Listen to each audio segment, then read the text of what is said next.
y'all. Look at that. Divine timing. 9/11. I'm behind tonight. Now, a couple of weeks ago, I announced that I was going to start doing, uh, I was going to bring back Tarot Tuesday and do my signature spread, my pyramid spread, with y'all. And I did it for 2 weeks, I believe. Then some things took place and I needed to heal for a second, but I'm back. If you could hear me, if you can see me, if everything sounds clear, testing, testing, 1, 2. Come on up in here. Let me know you here. Drop a lotus in the chat. Say hi.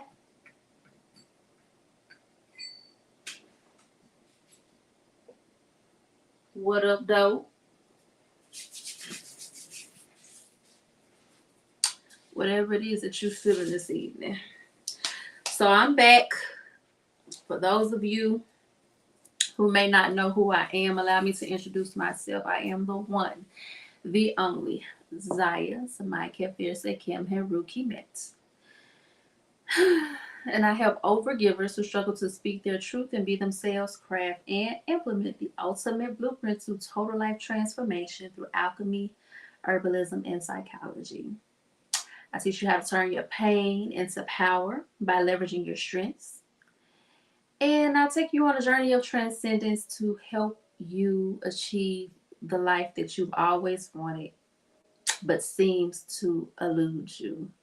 Hey, boo. Oh, you done dropped the lotus on me. That's what I'm talking about. Show your girl some love.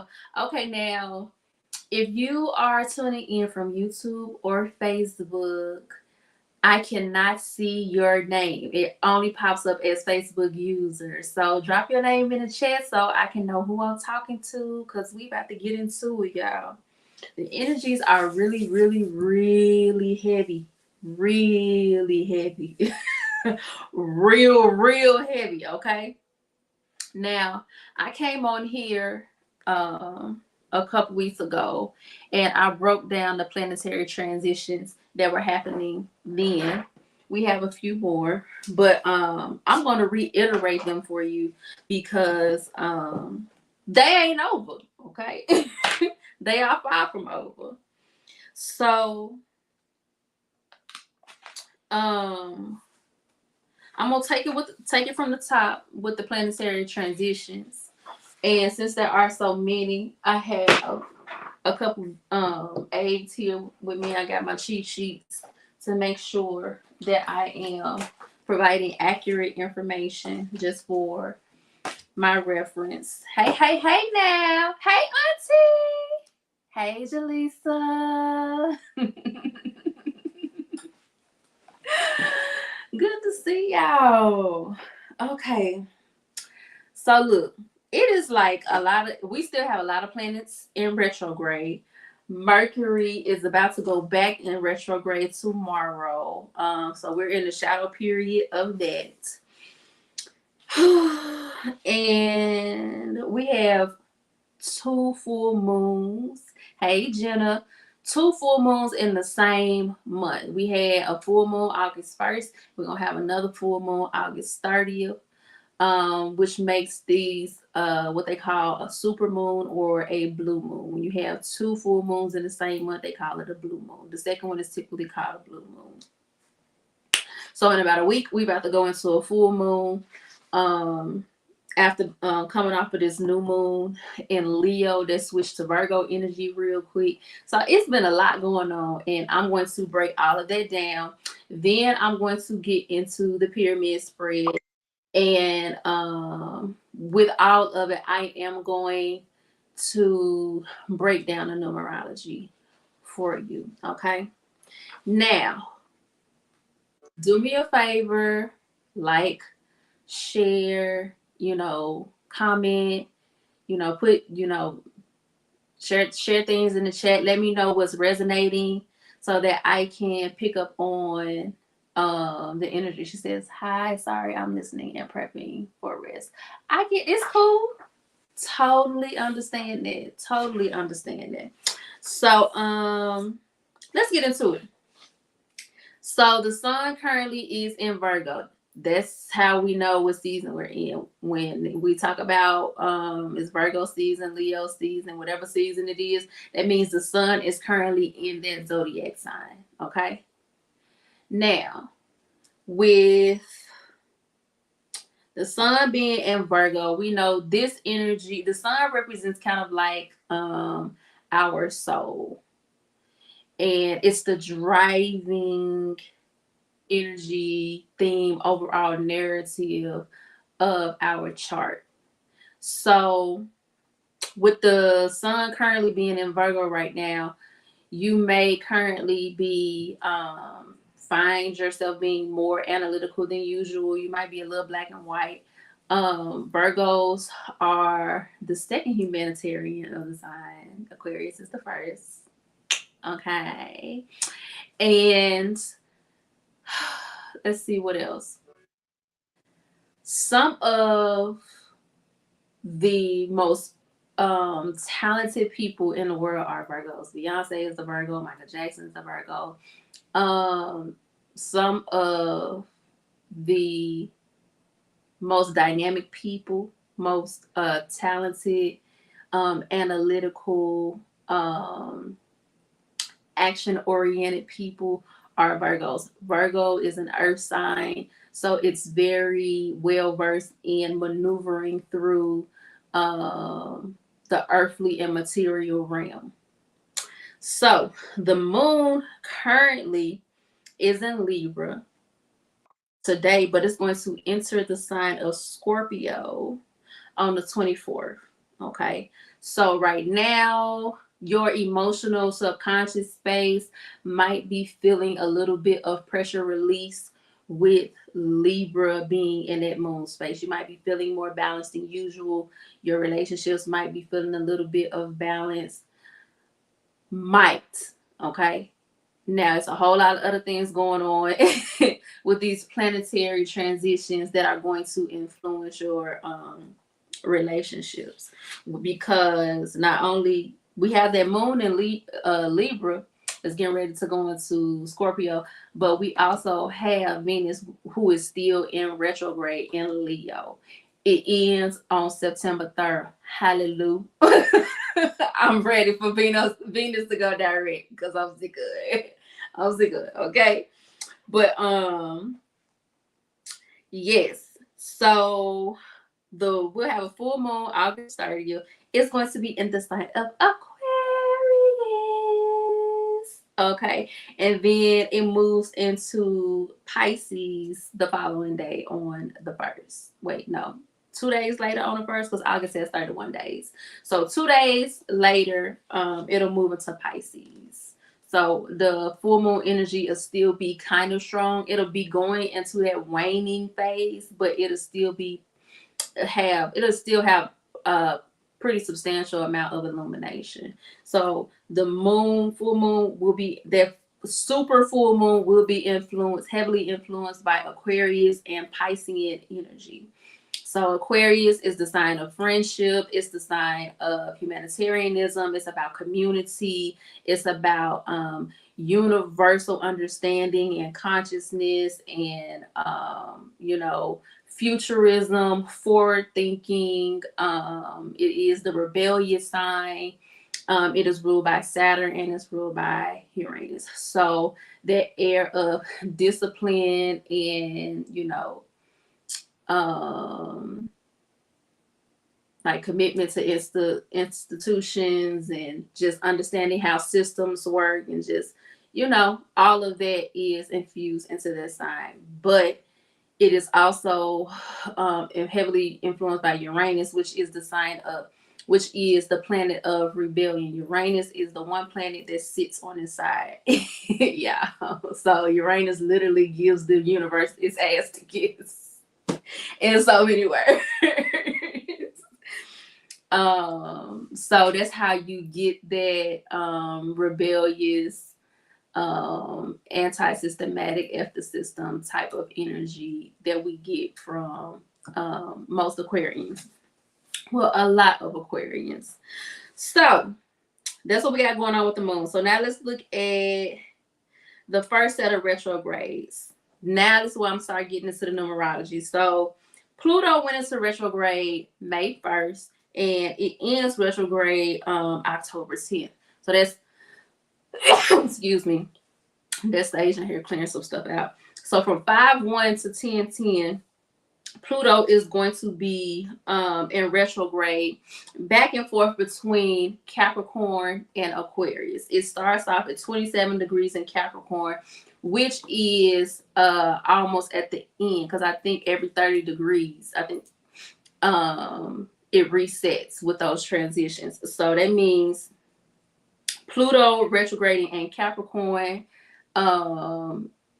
is looking at like there's a change that's being initiated. Pluto is that planet of what the world? Oh Lord. Y'all help me out with the spammers. All right.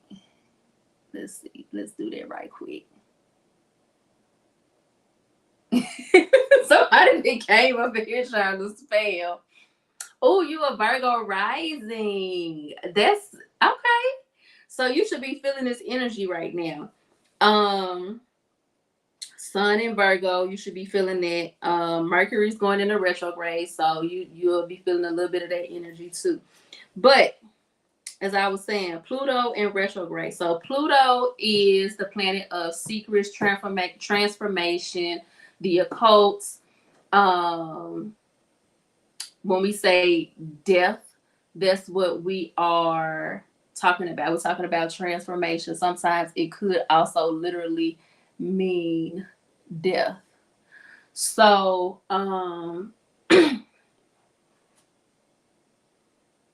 and with it starting on May 1st, that numerology, so the number 5 of course represents change. The number 1 is like the beginning of things, the alpha number. That's where everything begins. So the beginning of transformation and change is really heavy there in the astrology and the numerology.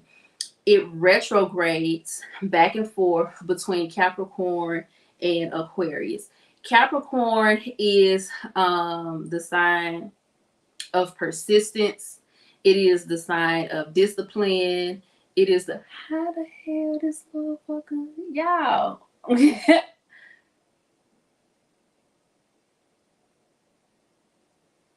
I got a spammer on here that will not leave me alone.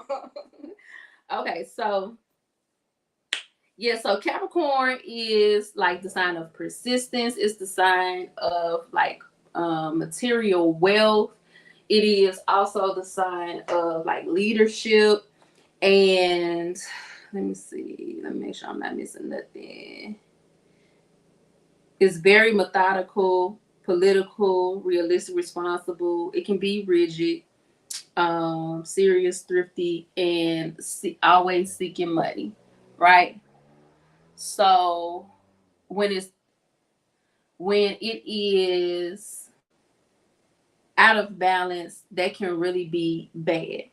So when you think about it, with Pluto retrograding in Capricorn, I hear like the end of capitalism being ushered in, so to speak, in a way, or the way that capitalism has been done.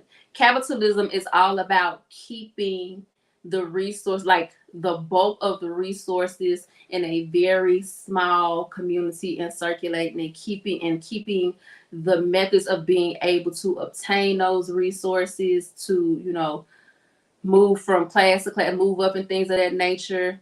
It's all about keeping those things to self in that Pluto energy at 27 degrees.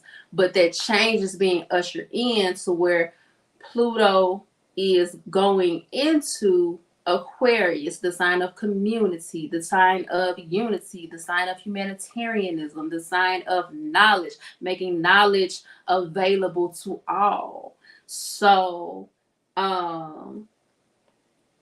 that transition there is very important, because a lot of the old ways of thinking, old institutions, old forms of oppression and repression are getting dismissed. They're being eliminated. Their cycle is ending. Neptune is retrograding. It started retrograding June 30th, and it's going to be in retrograde until December 6th. There's a lot of sixes in the numerology of this retrograde. Neptune is that planet of illusions. It's that planet of, how do they say it? Where is it? Neptune. It's where your spiritual vision, your creation, imagination, your psychic abilities, all of those, like the mind, intuition, and all of those things, it transcends beyond the physical realm. Okay. So with that sign, with that planet being in retrograde in its home sign of Pisces, I hear mental illness, I hear delusion, I hear illusions. This is a time from now until December, we're really going to have to keep a hold on our perception of reality, because our perception of reality can really be influenced by our desire to want to avoid the truth. That's what illusions are about. We create illusions when we run away from the truth. We create delusion when we try to take that illusion and force the world around us to accept that falsehood as reality. Okay, so with that, and it's at 24 degrees, so it has a lot of feminine energy in it. You have the number 2 and the number 3 there, so that feminine yang energy, all about the womb, and like the divine feminine is going through some things when it comes to their perception of reality. And with so many 3s being in that number, that illusion and delusion is more expansive now than it has been ever before. However, that's the dark side of the retrograde. The positive side of the retrograde is, with all of that divine feminine energy expanding, if you have been doing your work, if you're a light worker, if you are an intuitive, if you possess the clairs, and you are in the magic community, this retrograde is causing your psychic abilities, your intuition, your magic, everything is heightening right now. You've been doing your work. So the energy right now is very potent. Your connection to the other side, your messages from the other side, your messages from your ancestors, all of these things are very, very, very strong right now. Venus is in retrograde. That started July 22nd, and it goes until September 3rd. So there's some 7s there. There's 1 7 there, many 2s, 3s. The energy of 9 is there. So 7, of course, is that number of divinity. When you talk about the Bible, God created the world in 7 days, right? And on the 7th day, he said it is good. Number 9 is close to the end. Like, it's close to the end of a cycle. It's that step right before you finish a cycle. So with Venus being in retrograde in Leo, that sense of pleasure, relationships, our vanity, our looks, and all of those things have been experiencing um, some very fiery energy. You got fire and water there. So I hear narcissism. The narcissism can be on 10 right now. It could have been on 10 right now. Relationships, love, whether romantic, family, friendship, or work could be coming back around. So this is the time. Remember, I told y'all in the last live that you need to be careful right now. Don't start no new relationships and don't end any relationships right now. Don't make any definitive decisions about relationships in this Venus retrograde energy. Give it time to mellow out. Now, Mercury is in retrograde from the 23rd of this month until the 15th of September. So, with Mercury coming on the heels of Venus in retrograde, which we know in that energy, Mercury is the planet of communication, travel, technology, knowledge, and all of those things. It's in Virgo in its home sign. Because that planet is in retrograde, I would probably wait to the end of September once Mercury is out of its shadow and Venus is out of its shadow before I make any final decisions on relationships, legal agreements, legal documents, travel, everything. Just go through everything with a fine tooth comb right now because the energy is very chaotic. It's a lot of fire, water, and air coming together right now, and that can just prove to be very catastrophic if you are just out there all willy-nilly.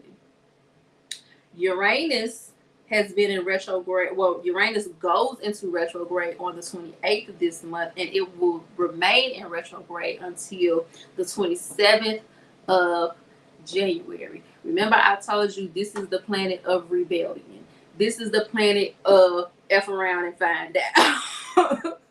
This is the planet of F the system, burn it all to the ground, don't start none, won't be none, break all the rules type of energy. Okay? So, and it's in Taurus. Okay? Taurus is our zodiac sign of comfort. It is the zodiac sign of our beliefs. It is the zodiac sign of love is there as well. It kind of has a little bit of a birthing energy because it is its home planet is Venus. So with Uranus retrograding in that Taurian energy, your belief system can be experiencing a complete and total overhaul right now. The ways in which you have experienced comfort in the past could just be falling to pieces or just being completely and totally transformed. So I'm here being pushed out of your comfort zone. Everybody is going to be taken out of their comfort zone and being forced to adapt and adjust because the energy and the environment around us is just it's too much going on. Everything around us is being shaken up. And if you insist upon staying in the same place, staying the same way, thinking the same way, doing things the same way, and not pivoting with the energy of the universe, then you're going to find yourself in painful situations. You're going to find yourself in situations of lack. You're going to find yourself in situations and cycles that you may not be able to get out of for a very long time. So it says, I was raised by two Capricorns. That is a spot on explanation. Yes, I'm glad it's resonating. It says, I'm literally stepping out of my comfort zone this weekend. Yes, I can understand it. Like, and it probably won't be the last time you do that under this energy, right? I've been being, pushed out of my comfort zone for a while now, because if you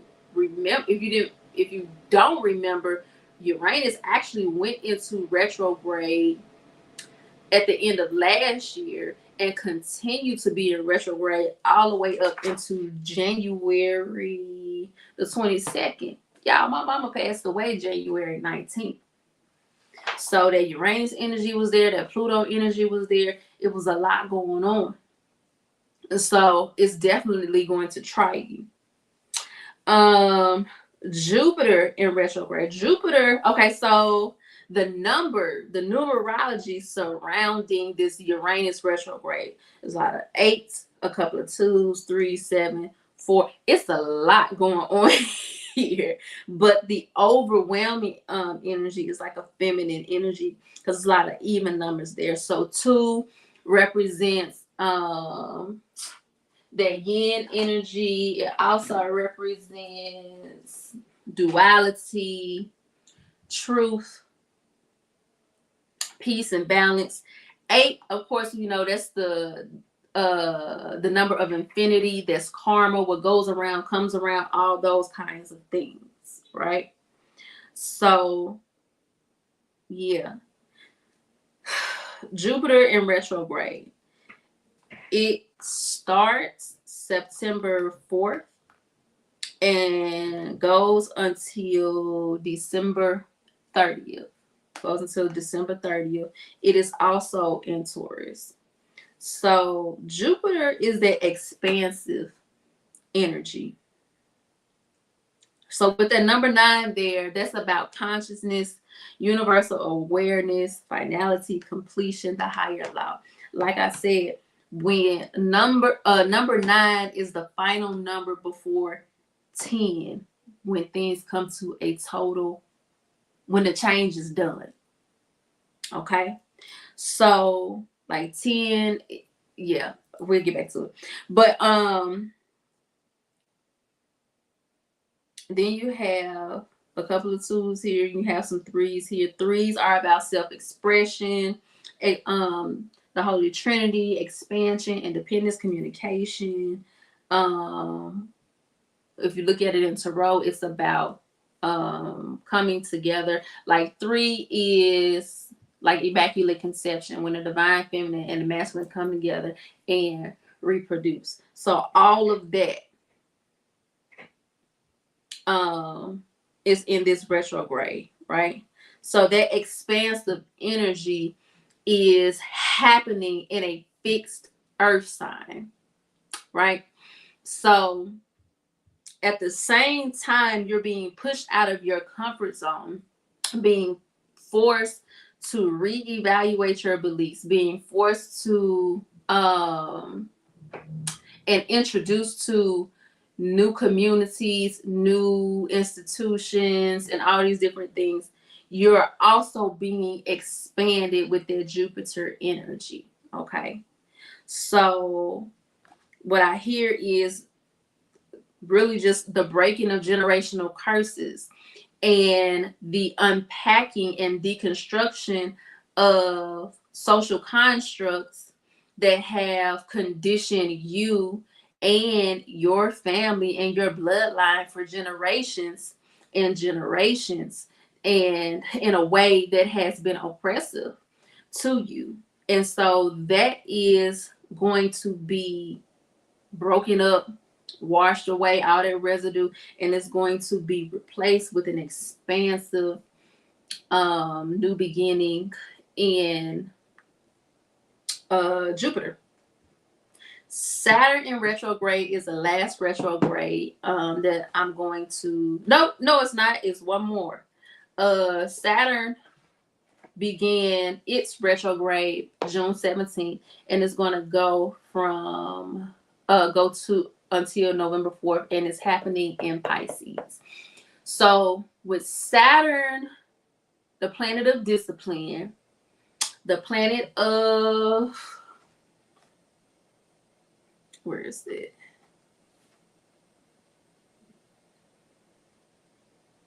The planet that shows us how to operate in a world, so social constructs. It forces us to operate within the limitations of society. It forces us to conform. It forces us.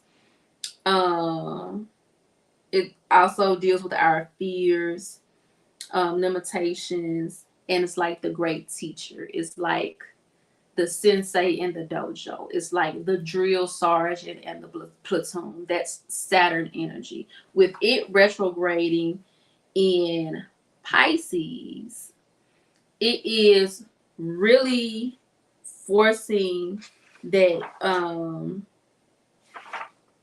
that Neptune retrograde. Like it's kind of like counteracting Neptune retrograding in Pisces. Is forcing you to really end. So even if you're the type of person who tends to avoid the hard conversations, avoid the hard realities, you're not going to be able to, because Saturn going to be tapping that ass into November. Right? Chiron in Aries is the last retrograde. So Chiron will be in Aries until it started. It moved into Aries a couple years ago, if I'm not mistaken. Or was that the North Node? No, that was the North Node. So Chiron in Aries started retrograding. What was that, July 23rd? And it ends its retrograde December 26th. So Chiron, of course, is the wounded healer. And this is kind of like this state in your chart where you have some perpetual healing that you always dealing with. Like whatever your childhood wounds might be. Wherever Chiron falls is where their wound is and what you tend to work on throughout your life. Well, with it being in Aries, if it was direct, the wound would be around external affirmation, outside approval. But with it being in retrograde, you should kind of feel emboldened. So you would have to look at your chart to see where Chiron falls for you. But with it being in Aries, that Aries energy is going to counteract that the typical energy for you. So say for instance, you have a Chiron in Cancer. So that's about mother wounds and nurturing. With Chiron currently in Aries, that energy comes through. Like if it was direct, you might feel like a more intense desire to feel approval and affirmation from your mother. But with it being in retrograde right now, you're not really concerned with anybody's approval. You are taking on the charge of, what's your ruling planet? What's your moon? Yeah, you taking on the charge of mothering yourself, mothering your inner child. You're not relying on outside and external energy to fulfill you. Oh, okay. So Saturn is your ruling planet, and Pisces is your Okay.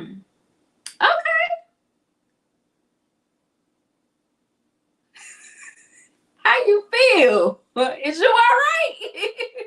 That's what I want to ask Erica about this thing. Sisters, how y'all feel? Fellas, y'all all right? Because, baby, it's hitting you in a couple of places, huh? You getting ragtag. But that resistance only comes to make you better. So even though it's real heavy and intense, if you surrender and allow yourself to feel what you need to feel, but focus on the lessons and allow them to become stairs, you're going to be able to transcend. So North Node is currently in Aries. It switched into Aries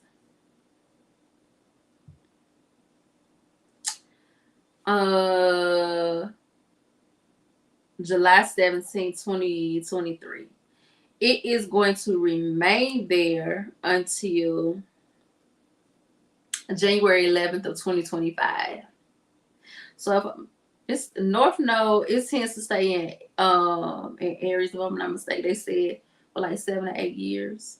Or is it Chiron? One of them. I forgot which one it is. But either way, the North Node, so the planet has a North Node and a South Pole. And where where it lands, like what zodiac sign it lands in, is based on its relationship to the sun. So right now, the North Node is in Aries and the South Node is in Libra. So with the North Node is in Aries, you're getting an extra injection of energy, courage, and confidence to do whatever it is you're afraid to do, to be more authentic, to show up more as yourself, to take more action, to be more charismatic. You're going to get all of these things that you would have previously struggled with, depending on where your North Node placement is. You're going to get an extra injection of energy into those aspects of your life because it is in Aries, the child of the zodiac, a fire sign. It's like very fun and all of these different things. With the South Node being in Libra, the South Node is kind of like our comfort zone and the aspects of our life that we are releasing or trying to grow out of. So with a South Node in Libra, it is calling us to release our limiting beliefs, old beliefs that no longer serve us around relationships, okay? So it's going to help us to release those old ideas and conventions around relationships and even outdated views about aesthetic. So the perfect example I would give for that would be the BBL craze dying down. It's a few celebrities out there that are getting their BBL removed. So you had K Michelle get hers removed. What's her name? Black China. I think she underwent a surgery, got her BBL undone, and now she's going by her government name and everything. So those kinds of changes are definitely influenced by, I would say, she's embracing her the Saturn in retrograde and Neptune in retrograde with that, in addition to the South Node in Libra. Who? K Michelle? Was she the one who got her lips done, or was it Black China? They both might have got their lips done, if I'm not mistaken. So those are all the planetary transitions, y'all. That was a whole ordeal in itself. I hadn't even got into the reading yet. So it's time to get into the cards and see what the cards have to say. So if this is your first time with me and you have never experienced my pyramid spread, what I do is I roll a die. And it gives me 2 numbers on the coordinate plane. The coordinate plane was not created by Pythagoras. He went to Kemet and sat at the feet of the master teachers, and they taught him sacred geometry and all of those things. But that's a lesson for another day. I'm not going to get that deep. But the concept of geometry and the quadratic plane and all of those things are tied directly to astrology, and they come from Kemet.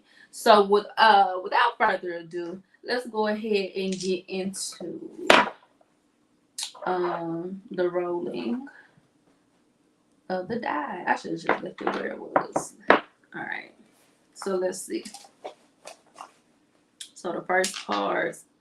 So there, like I said, there are 10 placements, and each placement is very significant because it goes from 1 to 10. The top of the pyramid is like past,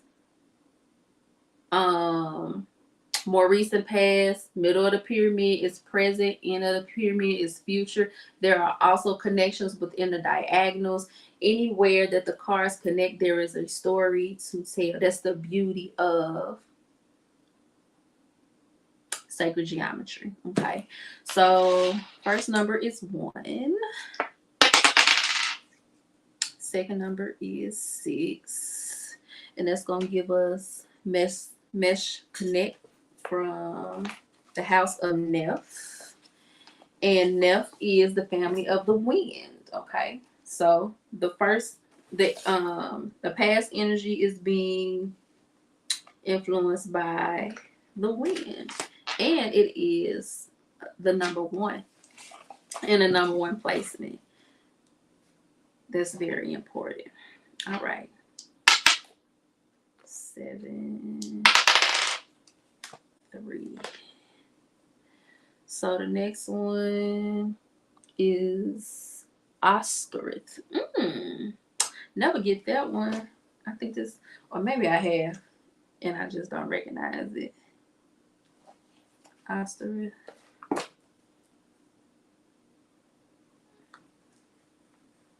I think this is number 7.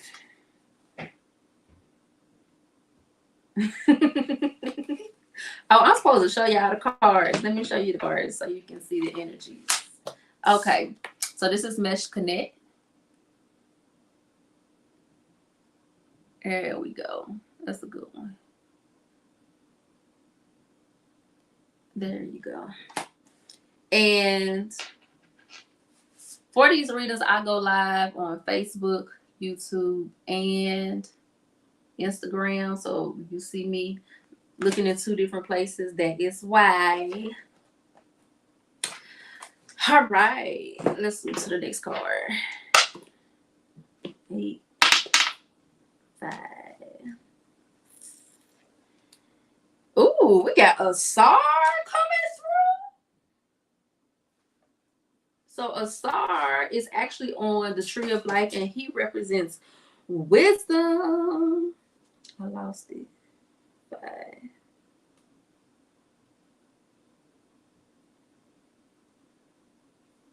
I hadn't got excited. Let me see. A star should be. He might be in the house of Earth. Let's see. Let me look in the back. Down 4, 3. So touchy feely. Y'all, why is that song stuck in my head? When was the last time I heard this song? All right, so Asar is definitely associated with death. I can see how they say that, because if you read the stories about Asar, his brother was Seth, and Seth was always trying to find ways to overtake Asar. Seth is like that. So Asar is in the house of Ra, and he's actually the final card in the deck, and he represents death and resurrection. Let's see, can y'all see that? There we go. That's Asar. He represents death and resurrection.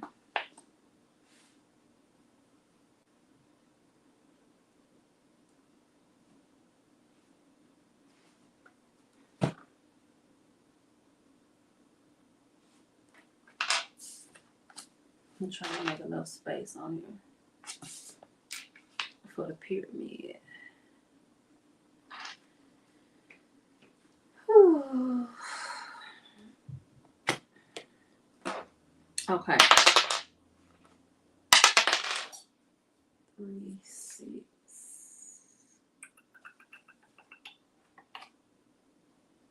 Next card is Met Hurt from the House of Met. So the air energy is pretty strong so far.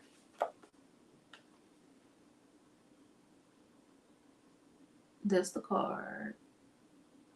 I think this where I had it. How did I get y'all? There we go, right there. That's the perfect. Can y'all see it too? It's like a cow.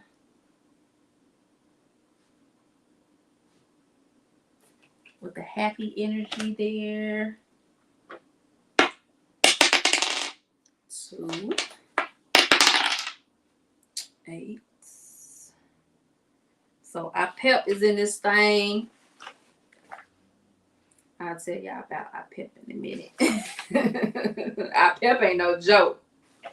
Our pep comes from the House of the Duat, which is like the underworld. And it's like the sin eater. That's how I look at it. No, that's I meant. Our pep. Where is our pep? I ain't crazy. There it is. Our pep is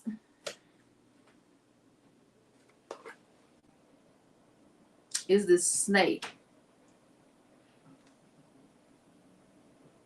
And it's like this, it's like the resistance in our life. You know how folks say the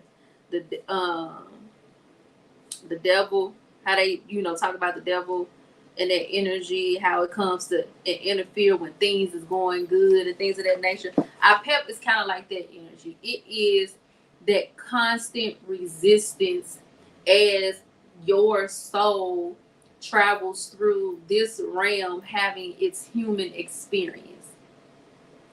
It's that push and pull force that's always causing just enough tension for you to transform and learn what you need to learn.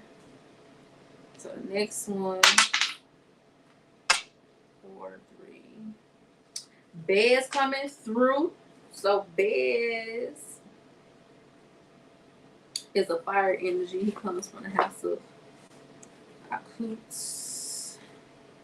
Bez is very jovial. He's a divine masculine energy. He's also very, very sexual. He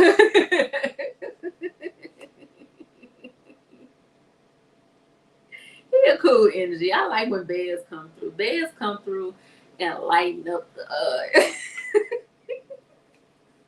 he lighten up the energy in the space. Okay. We got one more.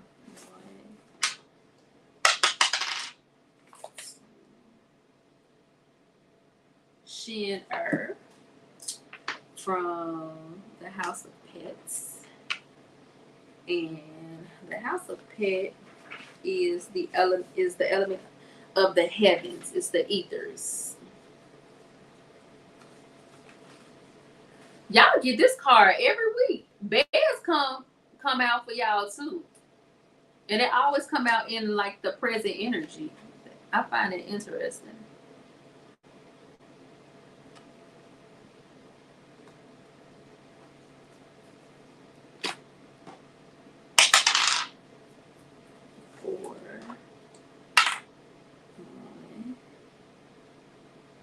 Ooh, hit Haru coming through from the House of Tepi Aun. And Tepi Aun represents the 8 primordials. Okay. The 8 primordials are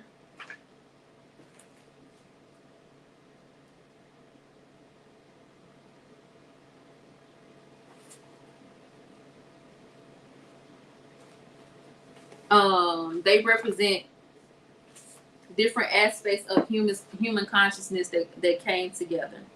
When your soul entered into this realm, it carried those 8 aspects of human consciousness with it on a boat. And the 8 primordials are also known as the Paiute.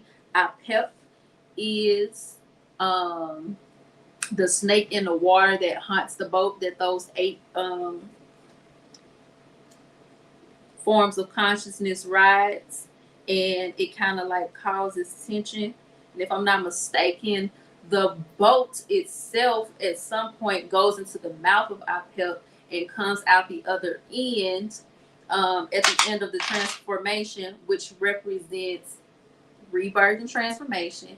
It also represents the cyclic experience that our soul has, and all kinds of things, y'all. As you can see, I really love this. I do this. I really do this. So oh, that's interesting. She and we got She and on here already. So She and has popped up in 2 positions on the bottom row. That's interesting. So that energy is really strong in this reading for y'all. 8 and 3. Emotep coming through. The great healer. And he also comes from the house of Aakut. Let's see where he at. Look, he has the caduceus there, which is the staff of Tahui. Get into all of that. If you want to really know and understand these different deities and energies and what they represent, you can. Hey, Aubrey, how you doing? Thanks for joining. You came right as I was finishing pulling all the cards, so I'm getting ready to break it down. So, but as I was saying, if you would like to learn more about what these cards mean, what these deities mean, the stories behind each one of these comedic deities that I am explaining to you, then if you're on Instagram, go to the link in my bio and to sign up for the tarot class. It starts 9/24. If you're on YouTube or Facebook, the link for the tarot class is actually in the description box of this video, or you can find it on my business page as well. So let's go ahead and get into it. So in the first position, number 1, so in your past, Mesh Connect is the energy that pops up. Okay. So Mesh Connect is the family of wind, and she represents, of course, if you look at her card, you can kind of tell it's like a feminine energy. So first of all, she has a Shin behind her. So she's gone through a very deep form of spiritual initiation and transformation. She has aunts in both hands, okay? So she is very well versed in the divine feminine and masculine energy. Something new begins. The number, she's represented by the number 1. So of course this is new beginnings. And it is also recommended that you look at the astrological influences happening in this new beginning.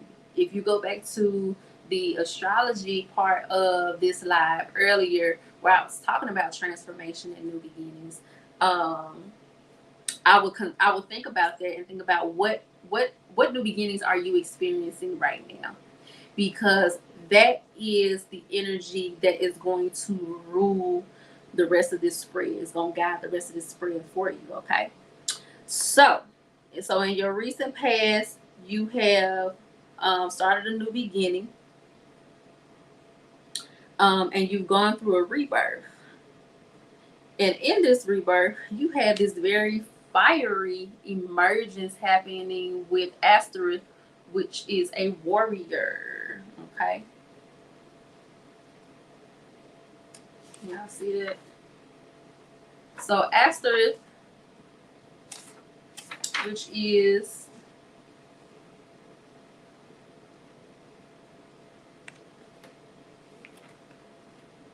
represents the conquering of enemies. I don't know if y'all can see that down there, but she is on a chariot. She got these horses. She got her whip that look like Sekhmet to me, honestly. And the enemy is bowing down to her. So you are transitioning into a new beginning in which you are more empowered and emboldened. North Node in Aries, Chiron in Aries. Your enemies are bowing at your feet. I was just watching this live earlier with this young lady who was being stalked by this guy, and he stalked her from New York to Atlanta, y'all. And he was carrying a bomb with the intent of going to blow this girl up.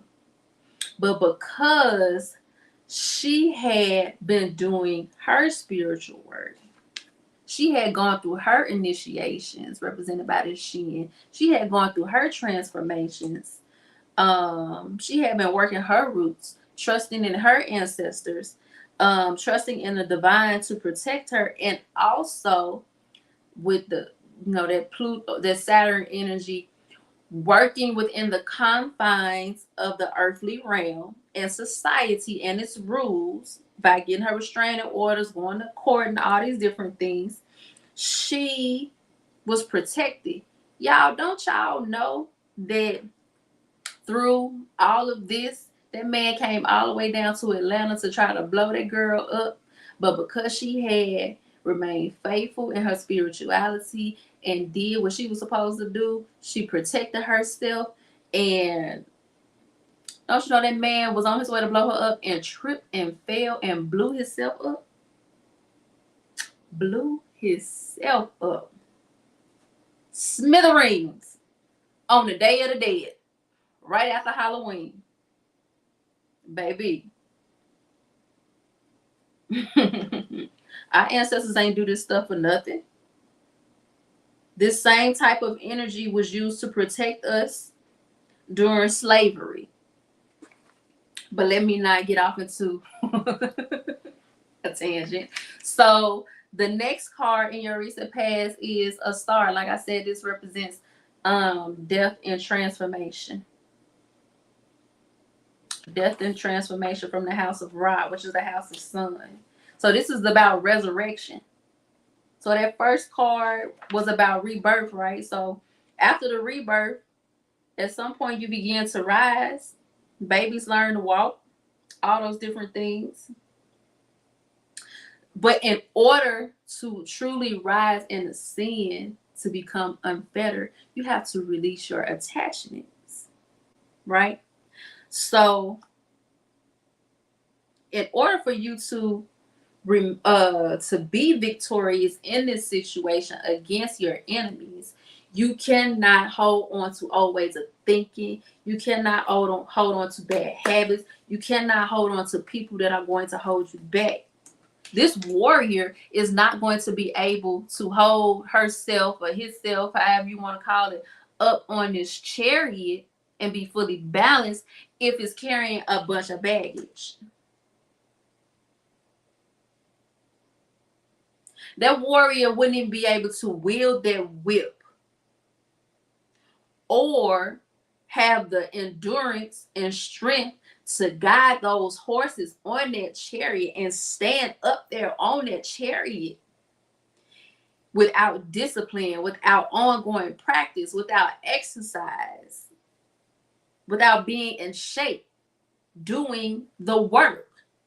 So you have to do the work, and the work consists of being free, unfettered, detached from all things that are going to limit you from being able to operate at maximum capacity. All right, let's move on to your current energy. So the first card you got out for current energy is Met Hurt. So you got the cow, you got the happy energy up there, which is the age of Aquarius, and it's in the house of Neph, which is the house of wind. And Met Hurt is about unlimited possibilities, a time for seeding plans. All possibilities are potential, but not yet realized. So right now, so Met Hurt represents not the harvest, but planting your seeds. In a time of rebirth, that's when you plant your seeds. When the sperm fertilizes the egg and begins to gestate, that is the planting of the seed. That's rebirth. Now, within your rebirth, you must carry with you your discipline. So you see that right there? That is called, why is it a flail? A flail. Ancient Cometians carry a crook and a flail. The crook represented being a shepherd, a good steward of those who you are commissioned to care for. The flail represented discipline. So as you go into this new beginning and you begin to plant these seeds and you begin to experiment and grow, you got to stay committed and disciplined. You have to know and understand what it takes in order to bring that thing into fruition. When you plant a seed, it has to go through a cycle of gestation before it begins to sprout and bear fruit. And in order to see that thing all the way through to its blooming, you have to stay committed to watering that seed, nurturing that seed. Make sure it has the right lighting. Make sure it has enough oxygen. Make sure it's in the right temperature. So what is your seed? What discipline and care is required to bring your new thing into fruition? What is required to protect that new thing as it gestates? Because when a seed is in the gestation stage, it is vulnerable because it is not yet viable until what we would call an embryo, and then an actual child, and then a toddler, and then so on and so forth. It has to be protected because it's in its most vulnerable state. So what is it that you are hosting right now that is in a very vulnerable state and needs you to remain committed and be knowledgeable about how to nurture it and love it and grow it into fruition? So that's what you're learning how to do right now. You're learning how to be a good steward of the seeds you are planting. Like I said, IPEP is representing that part of like your old, all those things that you had to release in order to be able to bring this new thing into fruition. IPEP is that little devil on your shoulder constantly trying to get you to go back to your old ways, trying to distract you, trying to get you to hit that blunt, trying to get you to take a sip from that bottle, trying to get you to run back over to his house or her house and get that magic wand or get that magic box, because it's your way of coping. It's your comfort zone. So what is it for you? I want to make sure I'm not leaving nothing out when we're talking about IPEP. But IPEP is like it is an energy of oppression, right? When we talk about being earthlings and being human beings, being on earth, earth has gravity. Gravity keeps you tied to the ground. It pulls you down. And the more mass a thing has, the heavier it is, and the more planet in the earth it is, the harder it is for it to be able to ascend. It's dense, it's thick. That is the energy of Apep. It's this dark, dank, heavy energy trying to bear down on you with all of these burdens, trying to knock you off your chariot, trying to knock you off your square, and get you distracted so you can leave your seed vulnerable long enough for it to consume it, for this earthly realm to consume it. I'm here, whatever it is that you are bringing into fruition is going to break generational curses. It is not just something of the physical world. It is something transcendental. It is something metaphysical. It is something that transcends space, time, matter, and it's pure and it needs to be protected. So what unconscious fears and memories do you need to confront in order to ensure that this new thing is protected?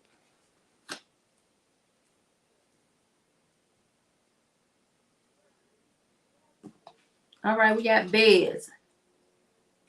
I told you, Bez, my homie. He happy. He freaky too. So Bez comes from the family of fire, and he's talking about a pleasure. He represents pleasure, promise of fulfillment, rejuvenation, joy, and access to forbidden dimensions. What I just say? Didn't I just say whatever it is that you are charged with bringing into fruition is transcendental. It transcends space and time.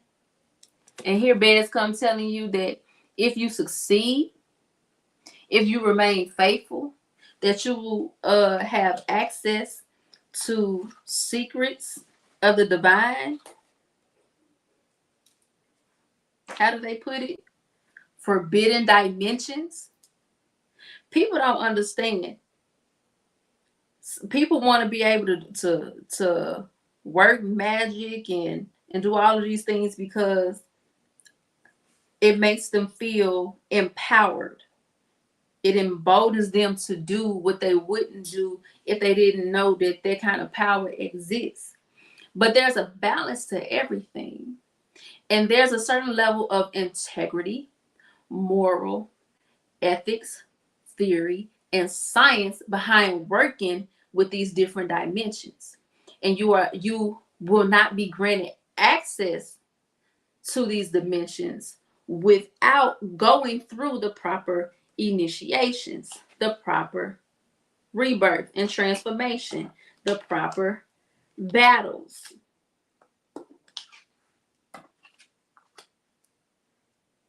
Conforming to certain rules, withstanding the heavy pressure of oppression.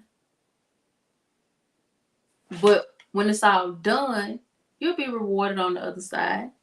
And for those individuals who try to take a shortcut and persistently and consistently tap into those energies without doing the work, they are throwing things off balance and setting themselves on a karmic cycle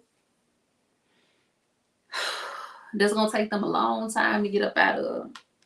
All right, so now we're down into your future energy. So that was your present energy. So your past energy was about rebirth, initiation, overcoming your enemies, and like transcending and letting go. Now, your new energy, your future energy, once you overcome all those things, the first card you got is she and her. She and her. And it comes from the house of Pet, which is the heavens. And she and her represents order. If you look on here, everything is symmetrical. There's a divine masculine and feminine aspect to everything. Everything is connected symmetrically and all. So once you go through that initiation and come out on the other side, it's going to bring harmony and order. It's going to bring wholeness. You're going to feel wholeness.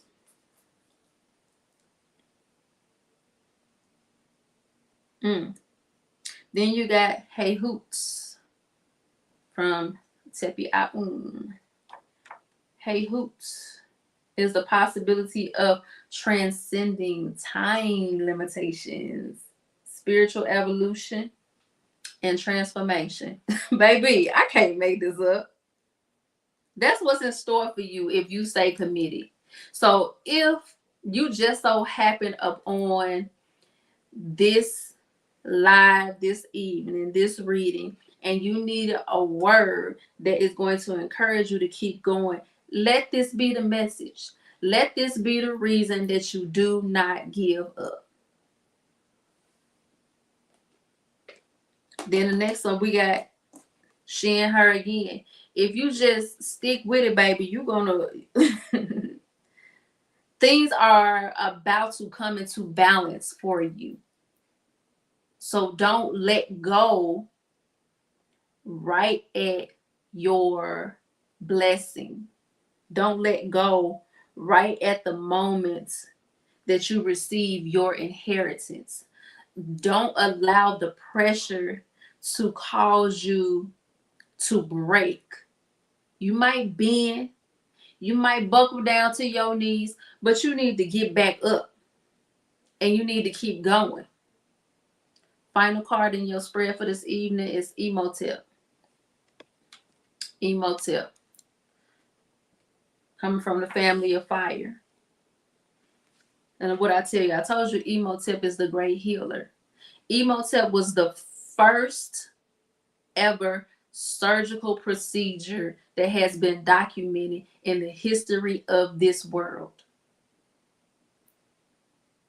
So all that we know about embalming and scraping the organs out through the nose and wrapping the body in oils and talismans and herbs and all of these things to preserve it came from Emotep. This caduceus here, this is a Kemetic symbol. The medical industry took it over, but that is the staff of Tahuti, okay? And each of those snakes represents, one represents our lower self, one represents our higher self. And as the snake uncoils, it transcends. That's why you have wings at the top, because the wings represent that angel etheric type of place that we transcend to in the heavens. Like a bird, you become unfettered. You'll be able to fly like a bird. You'll feel light as air, as long as you continue to travel along this path and be faithful to what spirit, your ancestors, your spirit guides, and the universe is guiding you to surrender to. I feel a really tight and heavy energy as I am reading this energy and this spread for y'all. And y'all, I implore you, do not give up. Do not give up. Do not give up. Do not give up. Because your inheritance is beseeching you, baby. It's right through the next door. Whatever it is that you got to do to keep going. Do it. Whatever phone call you got to make to encourage you to persevere, make it.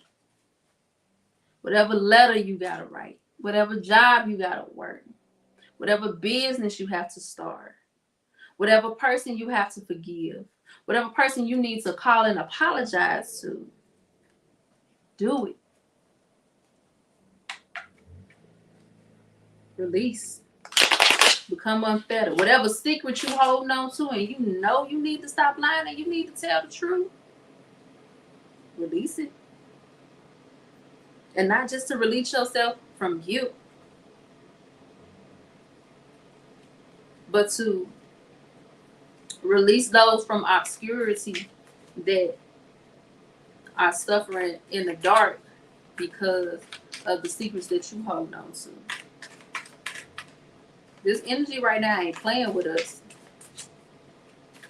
This is not the time you're trying to play with nobody. You got the Ace of Wands.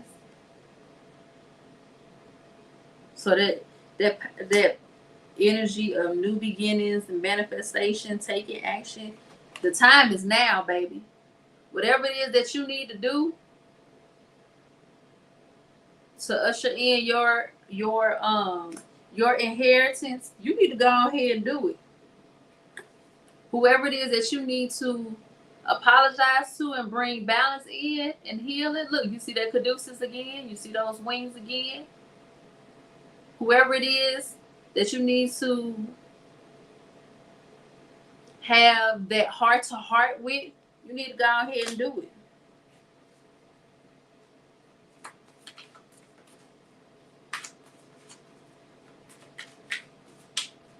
Now, I encourage you to remember that Mercury is in retrograde. So if you need a mediator,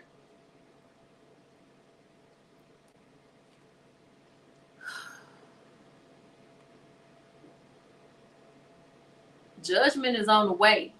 So if you got legal situations that you experiencing, that you going through, if there are principalities, let's say we battle not with the flesh, but principalities and jurisdiction, whatever that scripture is. You've been battling a system, some type of system, some type of institution that has had you in a chokehold, and they dead wrong. But you feel like you don't have the resources to be able to transcend that. These folks coming up out of, they rising, they coming up out of caskets, y'all. It's like the Lazarus effect. Some of y'all might feel like y'all on the end. I'm hearing people being healed. You thought you was on your deathbed, but then you changed your diet. You went to the doctor and they gave you your bill of health and told you your lease on life was about to end. But because you planted the seeds of faithfulness and discipline, you will be able to overcome. Your ancestors in the universe and your God is gonna say, not my baby. Because you surrendered and you did what you were supposed to do. All right, y'all. That's all I got for y'all this evening. This has been another lovely session of Tribe Vibes on Tarot Tuesday by yours truly, the one, the only, Zaya the Lotus, aka Zaya Samai Kefir Samir. Samai. Let me say it again. Zaya Samai Kefir Haru Kimet. I love you to life, and I look forward to taking this journey with you. Peace.